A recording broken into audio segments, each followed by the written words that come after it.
Kumusta mga kaibigan sa Whaler Channel? Ipapakita ko paano i-download at i-install ang Google TV sa Windows PC.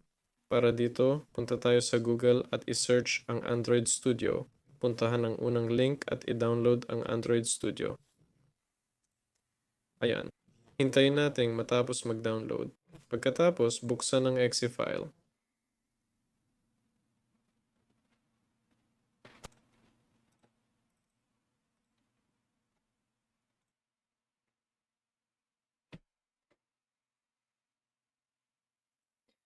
I-click ang Next, Next.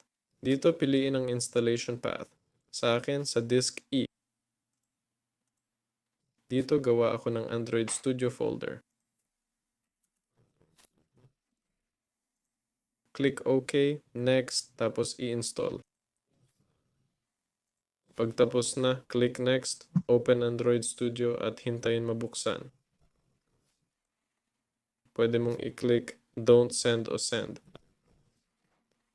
Ayun, i-click ang More Actions.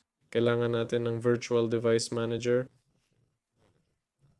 Click Plus, Create Virtual Machine. Kailangan natin ng TV. Piliin doon. Ayun, may Google TV Intel Atom tayo.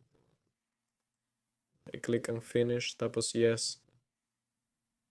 Hintayin mag-download ang mga file.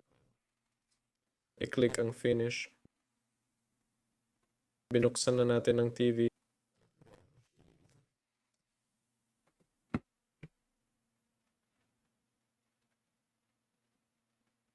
Naglo-load na. Huwag na nating masyadong pag-isipan to. Hintayin nating mag-on ng buo. Susunod is-setup mo o hindi. Pipindutin ko ang no. Ayun, pero di natin to kailangan. I-click natin setup, mag-login sa account at gamitin ang Google TV. Kasama nyo si Waller. Paalam sa lahat.